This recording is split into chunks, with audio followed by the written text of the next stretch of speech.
생전에 이제 이렇게 아가씨 때 뭐 이렇게 연애할 때만 받아왔지 한 번도 안 받다가 또 어버이날 때 이렇게 선물을 받으니까 왜 이런 거 사왔어 이렇게 얘기를 하면서도 마음속으로는 너무 좋더라고 꽃 선물이. 아니 근데 우리 국민들은 꽃이나 이런 걸 다 좋아하시잖아요. 계절 되면 화분이나 판매하고 이러면 갖다 놓고 이렇게 하기는 하는데 그걸 또 어떻게 활성화해야 될지는 잘 모르겠네요.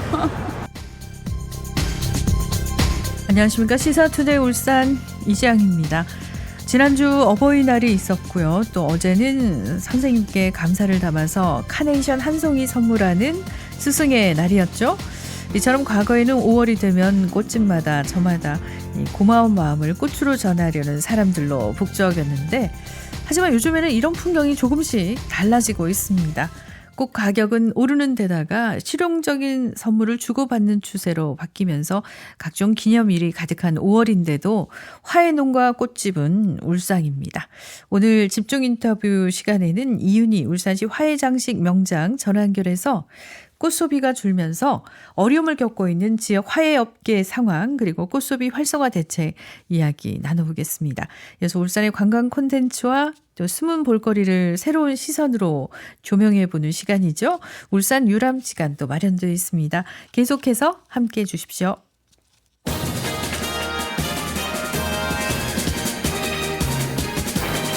네, 울산의 정치 이슈와 정책 현안들을 살펴봅니다. 정가 소식. 오늘은 국민의힘 소속 울산시의회 안대룡 시의원과 함께합니다. 전화 연결돼 있습니다. 의원님 안녕하십니까? 네, 안녕하십니까? 네, 반갑습니다. 최근에요. 교육 현장에서 학생들의 교내 휴대전화 사용을 두고 갑론을박 말이 오가고 있는데 이것과 관련해서 안대룡 의원께서도 교육청에 서면 질문을 던지셨죠.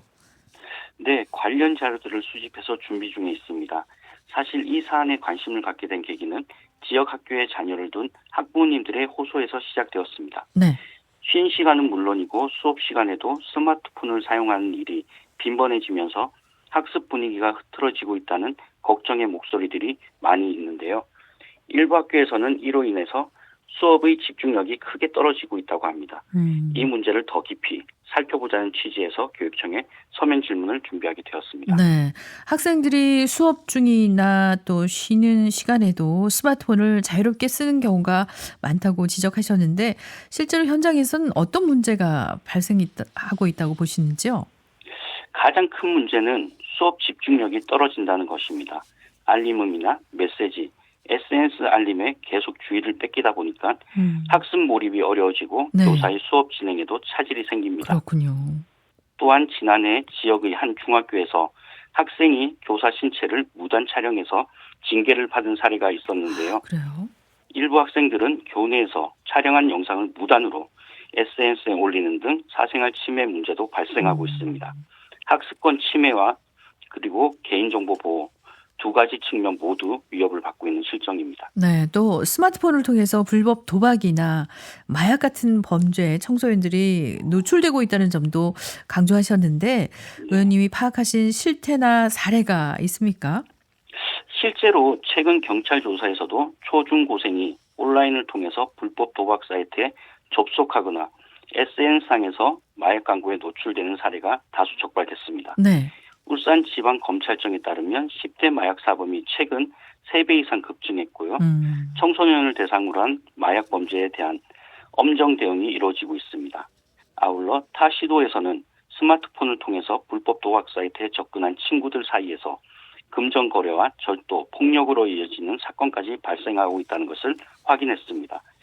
스마트폰을 통해서 유해 정보에 접근하는 경로가 너무 손쉬워졌는데요. 네. 특히 사각지대에서 범죄로 이어질 가능성이 높다는 점에서는 매우 우려스럽습니다. 학교뿐만 아니라 가정과 지역사회 모두가 경각심을 가져야 할 부분입니다. 네. 한편으로는 학생들의 자율성, 인권을 존중해야 한다 이런 목소리도 있잖아요. 학생 네. 보호와 인권 사이에서 어떤 균형점을 고민해야 될까요? 예, 맞습니다. 스마트폰은 단순한 기계가 아니라 학생들에겐 소통과 표현의 도구이기도 합니다. 무조건적인 금지보다는 명확한 사용 기준과 교육적 활용 방안을 마련하는 게 필요하다고 생각하고 있습니다. 네. 학교 내에서 휴대폰을 일괄 수거하는 조치가 학생의 인권을 침해한다는 주장에 대해서 올해 4월 국가인권위원회에서는 이런 입장을 전하기도 했는데요. 네. 교육 주체 간 사전 합의와 충분한 설명이 이루어지고 휴식 시간이나 점심시간에 사용이 허용된다면 이는 인권 침해로 보기 어렵다는 판단을 내린 바 있습니다. 이런 판단은 학교 현장에서 규율과 학생 권리 보호 사이에서 균형 있는 접근이 가능하다는 근거가 될 수 있을 것 같다는 생각을 하고 있습니다. 네. 예컨대 수업 시간은 보관함에 두고 쉬는 시간에는 제한적으로 사용하게 하는 등 부분 자율 모델을 검토할 수 있다고 생각하는데요. 중요한 건 학생들의 자율성을 존중하되 안전한 환경을 우선 보장하는 방법입니다. 네, 스마트 중독 이런 얘기도 있잖아요. 네. 해외에서는 아예 학교에서 휴대전화 사용을 금지하는 정책들도 시행 중인데 울산에서도 이런 조치가 필요하다고 보시나요? 뭐 실현 가능성 어떻게 보시나요? 해외에서도 지금 많은 나라들이 학교 내 스마트폰 사용을 엄격히 제한하는 정책을 도입하고 긍정적인 효과를 얻고 있습니다. 네. 우리도 필요하다면 강력한 조치를 검토해야겠지만 무엇보다 우선 실현 가능성이 중요합니다. 현재 울산 학교마다 상황이 달라서 일괄적 금지는 어려울 수 있지만 학교 자율적으로 스마트폰 규제 규정을 강화하도록 유도하는 방식은 충분히 고려할 수 있습니다. 네, 이번 서면 질문 이후에 추가적인 입법이라든가 조례 추진 계획도 고려하고 계신가요? 어떻습니까? 네, 이번 서면 질문을 시작으로 교육청과 보다 긴밀한 논의를 이어갈 계획입니다. 학생 스마트폰 사용에 대해서는 기본적인 가이드라인 마련이 필요하다고 보고 있고요. 네. 교육적으로 필요한 방향성에 관심을 갖고 접근하려고 하고 있습니다. 특히 현장 교사들과 직접 만나 의견을 듣고 정책이 실제 학교 현장에서 실효성 있게 작동될 수 있도록 노력하겠습니다. 네, 기대가 되네요. 이 문제 결국 교육청뿐만 아니고 학부모, 지역사회 전체가 함께 풀어가야 할 과제가 아닐까 싶은데 앞으로 큰 틀에서 어떤 논의가 좀 이루어져야 할까요? 네, 정확한 진단과 사회적 공감대가 가장 중요하다고 생각하고 있는데요. 스마트폰은 이미 아이들의 삶의 일부가 된 만큼 교육적 접근이 필요합니다. 단순한 통제보다는 학생, 학부모, 교사가 함께 만든 사용 규칙과 교육 프로그램이 병행되어야만 합니다. 앞으로 학교 구성원이 함께 참여하는 협의체를 구성해서 실효성 있는 방안을 마련해 가도록 노력하겠습니다. 네, 오늘은 휴대폰 사용 제한 조치 또 학생들을 보호하기 위한 정책 방향 함께 짚어봤습니다. 정가 소식 지금까지 국민의힘 소속 울산시의회 안대룡 시의원과 함께했습니다. 좋은 말씀 감사합니다. 네, 고맙습니다.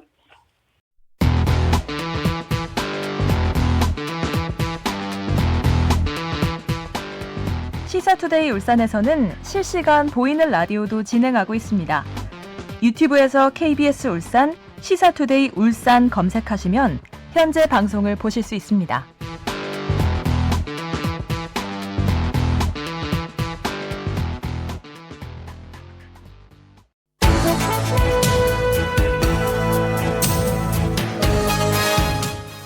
울산의 이슈와 인물에 한 걸음 더 깊게 다가서는 시간 집중 인터뷰입니다. 의미 있는 날에 꽃으로 고맙고 애틋한 마음을 표현하는 건 그동안 참 자연스러운 관례였죠. 그런데 요즘은 이런 꽃 선물 문화가 시들해지면서 덩달아서 지역 화훼 업계도 울상입니다. 자세한 이야기 이윤희 울산시 화훼장식 명장과 나눠보겠습니다. 전화 연결돼 있습니다. 선생님 안녕하십니까? 네, 안녕하세요. 반갑습니다. 플로리스트 이윤희입니다. 네, 반갑습니다. 5월은 길에 핀 색색의 꽃들도 참 아름다운 계절이죠. 그리고 또 상점가에도 예쁘게 포장된 꽃들을 많이 볼 수 있는 그런 달인데요. 아무래도 꽃 선물을 많이 주고받는 그런 시기니까 그렇지 않을까요? 네, 5월은 그야말로 꽃의 계절이라고도 할 수 있지요. 길가에도 예쁘게 핀 들꽃은 물론이고 또 꽃집에는 형형색색의 꽃들이 진열되어 있는 걸 보면 꽃을 보는 게 마음까지도 환하게 합니다. 네. 특히 가정의 달로 불리는 5월은 감사의 마음을 전하는 기념일이 많다 보니까요. 꽃 선물을 평소보다는 훨씬 많이 하는 것 같습니다. 네. 그 중심에는 단연 카네이션이 있습니다. 네, 꽃은 사람의 감정을 담아내는 상징적 수단인데요. 또 평소 말로 전하지 못하는 고마움이나 또 사랑의 마음을 꽃다발에 담아서 전하는 문화가 자연스럽게 생겨났던 것입니다. 네. 그런데 요즘엔요, 확실히 과거에 비해서 카네이션이라든지 꽃을 주고받는 문화가 점점 사라지고 있는 것도 좀 사실인데, 화해업계 분위기도 전반적으로 우울할 것 같습니다. 어떤가요? 네, 그렇습니다. 요즘 들어 스승의 날이나 또 어버이날 같은 특정 기념일에 카네이션을 준비하던 모습은요, 네. 세대의 변화와 함께 점점 희미해지는 그런 아쉬움도 있습니다. 그리고 단기간에 수요가 몰리는 기념일 매출에 의존해오던 일반 꽃집들은 고객층의 고령화와 또 온라인 유통의 확산이나 꽃 소비 감소로 인해서 많은 어려움을 겪고 있습니다. 그렇군요.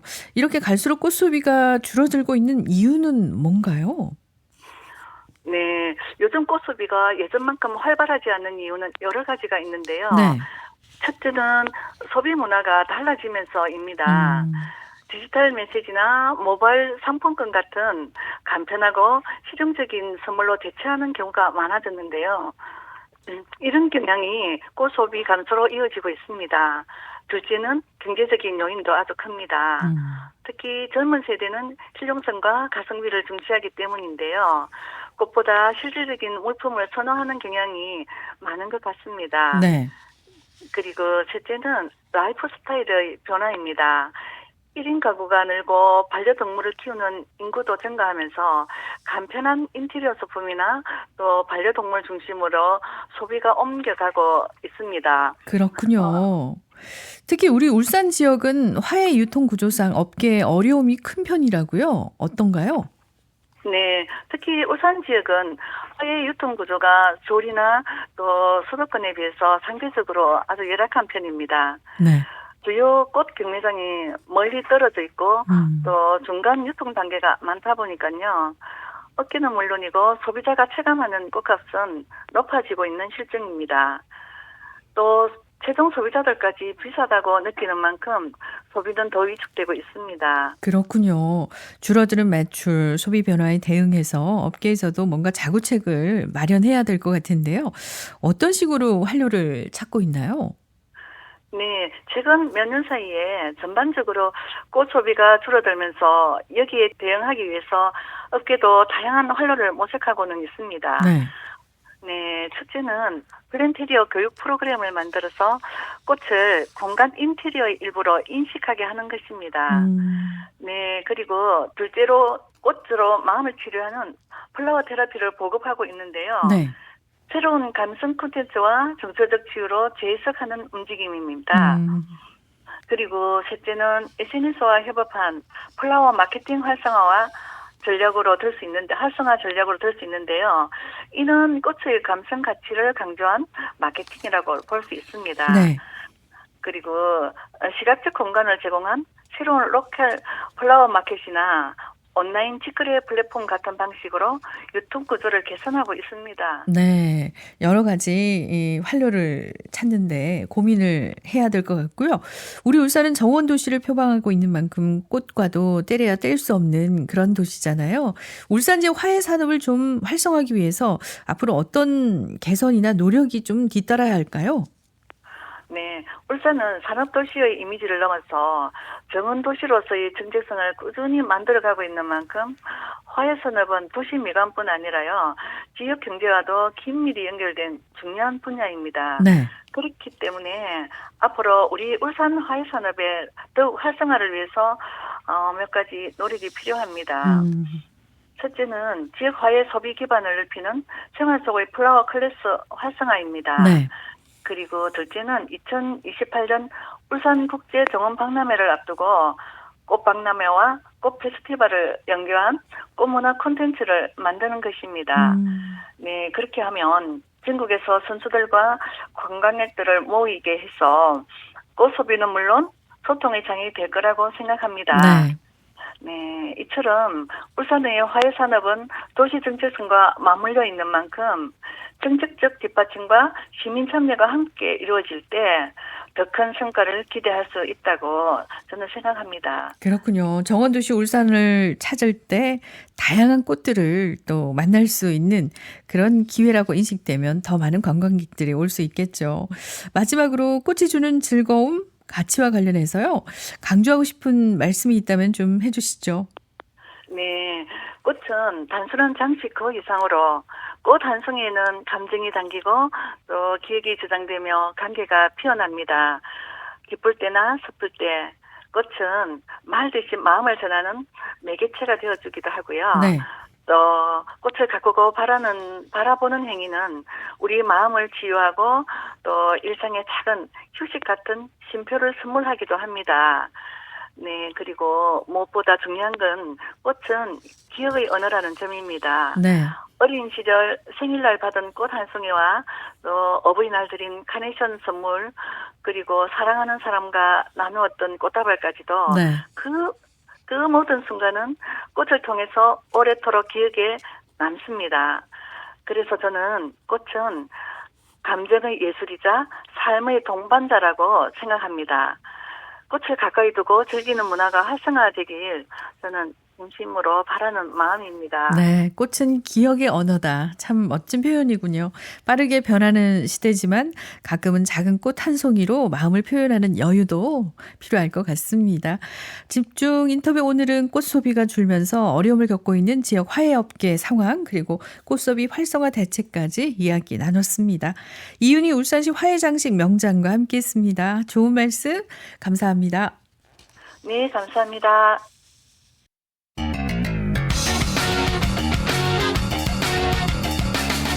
내 기분도 살리고 네 기분도 살리고 여러분의 흥은 울산의 아들 저 박성훈이 살리고 매일 아침 우리 울산 시민들을 위한 풍성한 소식은 이지양 PD가 진행하는 KBS 울산 라디오 시사투데이 울산이 책임집니다.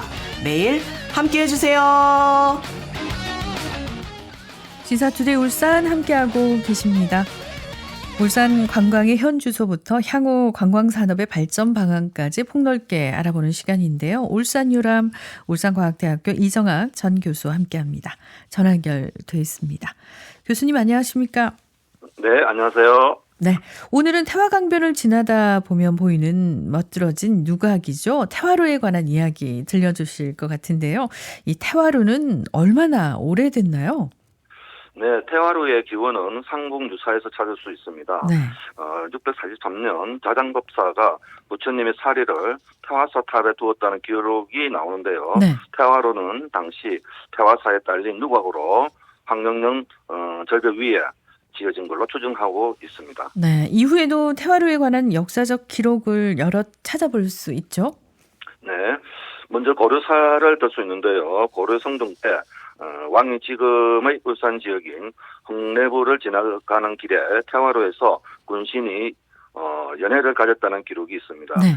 이후 고려 명종 때의 문신 김덕기의 대화로 시서, 고려 말에서 조선 초기의 문신인 건건의 대화루기에도 태화로가 언급되었는데요. 네. 또한 조선 전기의 문신 서거정의 태화로 중심기 등의 기록에서도 태화로의 연역을 읽을 수 있습니다. 네, 지금도 멋지지만 그 당시에도 임금과 신하가 연회를 열고 또 많은 문인과 예술가들이 시를 읊을 정도였다고 하니까 태화로의 경관이 유명했군요. 네, 태화로는 조선시대 진주, 촉성루, 밀양, 영남루와 함께 영남 3대 누각으로 불렸습니다. 네. 특히 서거정의 태화로 중심기의 내용을 보면은 이런 내용이 나옵니다. 잠시 소개해드리자면요. 네. 내가 일찍이 남도를 유람하며 이름난 곳을 두루 찾아다닐 적에 누각으로는 촉성루, 영남루, 누대로는 해운대, 월령대, 가는대 등을 보았는데 참으로 이른바 경관이 아주 특별한 명성들이었다. 맨 뒤에 울산을 가렸던 참에 태화로의 경관이 빼어다니는 말을 듣고 한번 시원스레 올라보고 싶었다. 네. 태강에 이르러 멀리 바라보니 누각 하나가 청암 절벽 위에 우뚝 솟아 맑고 푸른 강물을 구보고 있었는데 그 웅장한 모습이 사랑스러웠다. 라고 써져 있습니다. 이렇게 예로부터 많은 이들이 극찬할 정도로 태화루는 경관이 유명했습니다. 그렇군요. 근데 일부 학자들은 이 태화루를 대화루라고 하던데요. 이거 어떤 이야기인가요? 네, 태화루가 언급된 대부분의 고서에서는 대화루라고 표기되어 있는데요. 많은 학자들은 큰대와 클테는 같은 의미이고 예부터 섞어서 사용해 왔다고 지적하고 있습니다. 한편 서거정은 태화루라고 언급하기도 했고요. 일제강점기에도 대화루와 태화루 등 두 개의 명칭이 공존하다가 현대에 와서 태화루로 공식화되었습니다. 네, 잘못 쓰인 건 아니었군요. 그런가 하면은 태화루가 태화사의 부속 건물이라는 것도 비교적 최근에 밝혀졌죠. 네, 지난 2010년 울산발전연구원에서 태화사와 태화루가 있던 예틀을 발굴 조사했는데요. 조사 결과에 따르면 태화사와 태화루의 예틀에서는 고려시대의 것으로 추정되는 건물터와 조선시대의 유후가 조사됐다고 합니다. 네. 안타깝게도 건물터는 대부분 훼손되어서 건물 구조는 알 수 없는데요. 당시 발굴 조사에서 찾아낸 연화문 수막새와 이와 관련된 자료를 통해서 학령년 일원이 태화사터였다는 것을 추정하고 있습니다. 그렇지만 지금 우리가 볼 수 있는 태화루 또한 옛 모습 그대로는 아니고 비교적 최근에 복원한 걸로 알고 있는데요. 과거에 불에 타서 소실되는 그런 아픔을 겪었죠.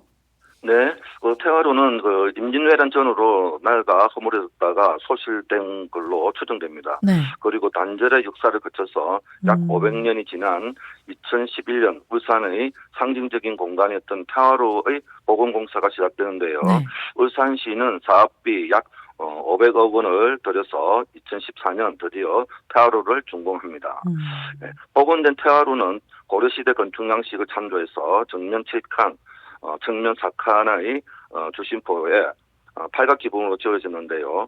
누마루 면적은 영남루나 촉성루보다 넓고 기둥은 부석사, 무량수전이나 하암사 대웅전처럼 배흘림 양식으로 만들어졌습니다. 네. 또 대들보와 석가래는 누각 아래 태화강 용금소에 용이 살았다는 전설에 따라서 용을 그렸고요. 처마 가장자리에는 울산의 대표적 설화인 처형의 얼굴을 새겨 넣었습니다. 그렇군요. 누마루 면적이 영남루나 촉성루보다 넓었군요. 그리고 태화루를 가보면 또 하나 눈에 띄는 점이 있는데요. 보통 옛 누각은 현판이 한자로 되어 있는데 복원된 태화루는 물론 한자도 있지만 반대편에 한글로 쓰인 그 현판도 있더라고요. 네, 누각의 현판은 강변 쪽에는 한자로, 반대쪽에는 한글로 새긴 태화루 현판을 걸어 놓았는데요. 네. 한글 현판은 외솔 최연배 선생의 고향, 한글 도시 울산이라는 걸 강조하고 있습니다. 네, 그렇군요. 태화루가 울산의 상징이자 랜드마크로 자리매김해도 좋을 것 같은데 직접 가보면 가까이에 태화루 홍보관도 있죠? 네, 태화루 누각이 있는 곳에서 계단을 내려오면 태화루에 관해서 알아볼 수 있는 홍보관이 있습니다. 아담한 공간이지만 태화루에 대한 다양한 정보와 사진 등으로 꾸며져 있어서 유익한 시간을 보낼 수 있는데요. 네. 태화루의 과거부터 현재까지의 발자취를 되돌아보고 앞으로 나아갈 길을 상상해보는 그런 공간입니다. 앞서 언급한 태화루 발굴 조사에서 찾은 조선시대의 유구도 전시되어 있습니다. 네, 청취자분들 날씨 맑은 날 태화루로 가셔서 옛날 선조들이 느꼈을 멋과 아름다움을 함께 만끽해보시는 건 어떨까 싶습니다. 울산 유람으로는 울산의 전통성 그리고 정체성을 고스란히 담고 있는 태화루에 관한 이야기 들어봤습니다. 울산과학대 이정학 전 교수와 함께했습니다. 오늘 말씀 감사합니다. 네, 고맙습니다.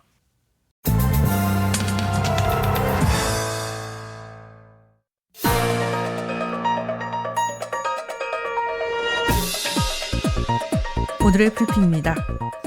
미래 도심 항공교통인 일명 울산 라이징 포트라는 시설이 울산 박물관에 설치돼서 지난 5월부터 인기리에 운영 중입니다.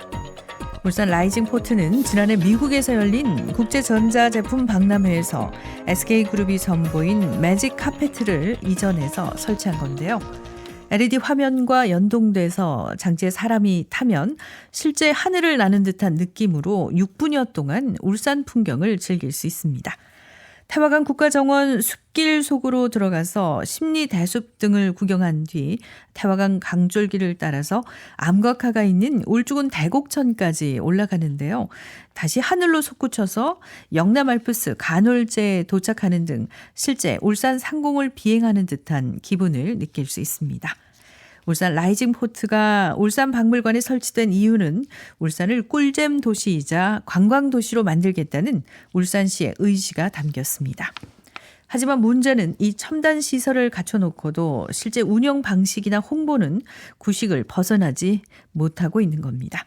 울산박물관 홈페이지를 들여다보면 울산 라이징 포트를 알리는 홍보 문구 한 글자가 보이지 않습니다. 유료인 이 장치는 예약이나 결제를 온라인으로 할 수 없고 현장에 있는 무인 단말기를 통해서나 가능합니다. 모처럼 제대로 된 즐길 거리를 설치해놓고도 운영 방식은 시대에 발맞춰 가지 못하는 이유는 뭘까요? 관광도시 울산을 위해서라도 관람객에 대한 서비스에 대한 수준도 함께 높아져야 되지 않을까 싶습니다. 이상 오늘의 브리핑이었습니다.